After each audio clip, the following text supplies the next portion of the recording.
समाधान। ये जो आध्यात्मिक विद्या है जो इस विद्यालय में हमें सिखाई जाती है, कमाल की चीज है। इसके अंदर एक ऐसे रामबाण औषधि है मेडिटेशन, जिसमें हम लोग सोल कॉन्शियस होते हैं। मुझे एक बात समझ आ गई कि मैं अनीता नहीं हूँ और मैं इसके अंदर वाली एक अमर ज्योति हूँ जो कभी मरने वाली नहीं हूँ। तो मैंने सोल कॉन्शियस होकर के अंदर की शांति को एक्सपीरियंस करना शुरू कर दिया और मुझे बहुत विजिबली एक्सपीरियंस होता था कि मैं शांत आत्मा हूँ और मेरा जन्म इस दुनिया में शांति फैलाने के लिए हुआ। पहले मैं बहुत बड़ी बड़ी जॉब्स करना, देशभक्ति करना, इसको समझती थी कि देश की सेवा होती थी। अब मुझे समझ आ गया कि सबके मन अशांत हैं, मन के भटकन को दूर करके मन को शांत करना, ये सबसे बड़ी सेवा होती है। तो जैसे मैं अंदर की शांति एक्सपीरियंस करती तो ऑटोमेटिकली जब कोई दूसरा गुस्सा करता तो मुझे हंसी आ जाती। मुझे फील होता ये आत्मा मेरा भाई है, इसको एक्टिंग ठीक नहीं करनी आ रही है, आज नहीं तो कल कर लेगा। तो इस तरह के पावरफुल टूल्स थे मेरे अंदर। मुझे कई बार ऐसा फील होता था जैसे खुशी के बाजे बज रहे, जो मुझे क्रोध में कभी नहीं मिली, जो मुझे रोब में पैसा इतना था उसमें कभी नहीं मिली, लग्जरीज में नहीं मिली, जो मुझे इंटरनल ये एलिवेटेड थॉट्स में मिली।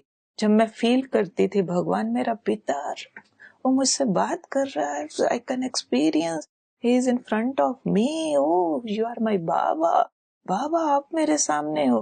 भगवान को एज फादर फील किया, उसका लवफुल शावर फील किया, तो मुझे लगा आई एम सो रिच। और ये तो गुस्सा, रोब, ये गरीब लोग हैं तो मैं इनको रिचनेस दूं, सुख दूं, प्यार दूं, ये रियल रिचनेस थी।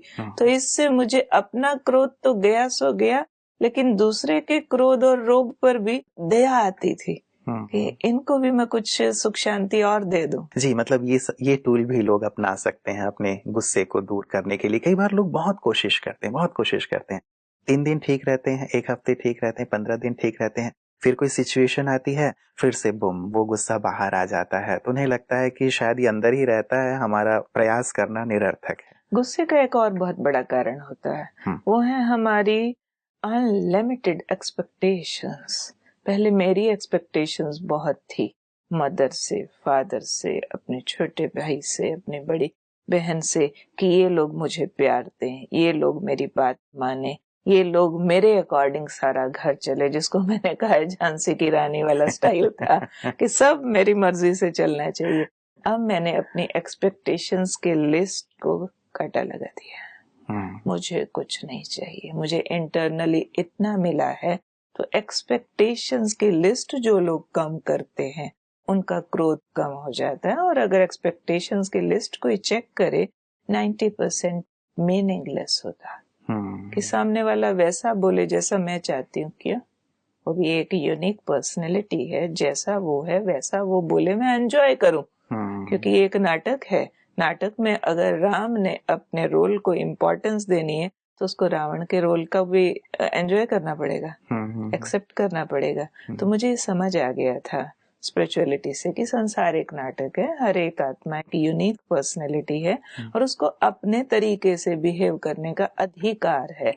हम अपने अधिकार तो यूज करते हैं, मेरी मर्जी से चले, तो दूसरे का अधिकार भी तो एक्सेप्ट करना होगा ना। तो ये जो डेप्थ मुझे समझ आई, उसने मेरे क्रोध को शांत किया। शांति अंदर भी एक्सपीरियंस हुई, एक्सपेक्टेशन भी कम हुई और दूसरे को एक्सेप्ट करने की भी अंदर हिम्मत पैदा हुई कि सब लोग ठीक हैं, अच्छे हैं, हर अपने हिसाब से जो करता है ठीक करता है। बहुत ही ऊंची विजडम वाली बात है दीदी ये। लेकिन कई बार यदि कोई व्यक्ति अनावश्यक रूप से मुझे परेशान करता है, मुझे छेड़ता है, एलिगेशन लगाता है, तो व्यक्ति इरिटेट हो ही जाता है और गुस्सा ही जाता है। जरूरी बात है, ऐसे भी कई मौके आए जब हमने बहुत लोगों के साथ बहुत अच्छा किया, तो वो परीक्षा भी आनी चाहिए। तो उसमें कुछ लोग ऐसे भी पैदा हो गए जिनके साथ मैंने अच्छा किया था, वो फिर भी यहाँ वहाँ क्रिटिसाइज करते मिले और समटाइम्स थोड़े लो वर्ड्स में भी क्रिटिसाइज करते मिले। वो क्रिटिसिज्म ने हमें एक बहुत बढ़िया लेसन सिखा दिया कि ये जो क्रिटिसाइज करने वाला है ना, इसके अंदर एक वैक्यूम है। जिस बात के लिए क्रिटिसाइज कर रहा है, शायद इसको अपने जीवन में वो अभाव भरने का तरीका नहीं आता है और उसमें मेरे को मेडिटेशन ने इतना हेल्प किया, मैं कितना थैंक्स करूं इस मेडिटेशन का, मेरे पास वर्ड्स नहीं है। मेरे सोचते ही अंदर खुशी हो रही है कि जितने लोगों ने भी जब भी क्रिटिसाइज किया, मैंने इस नॉलेज के बेस पर उनके लिए गुड विशेस भेजे, उनके सुख की कामना की, उनको अंदर से फील किया कि ये भी मेरे पिता का बच्चा है और बहुत प्यार इसको उस पिता से प्राप्त हो रहा। और जैसे ही वो गुड विशेस जाती थी, within a few days result आ जाता था। वो लोग जो क्रिटिसाइज करते थे प्यार से मिलने चले आते थे। अच्छा। दूसरा मैं एक काम और करती थी, क्योंकि अंदर से मेडिटेशन भाईचारे की भावना पैदा करता है, सब अपने लगते हैं, तो विरोधी के लिए नफरत नहीं आती है। नफरत का खाना उनका भरता है जो परमात्मा से प्यार नहीं भरते।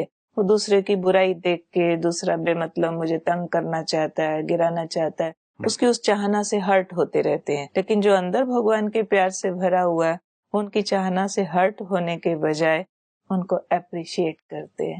मुझे इतनी अच्छी बुद्धि भगवान ने दी थी कि वो अगर मेरे लिए कुछ गलत करने भी चाहते हैं, मैं इच्छा पैदा करती थी कि मैं इनके लिए क्या अच्छा करूं, जो ये अच्छे हो जाएं, जो ये सुखी हो जाएं।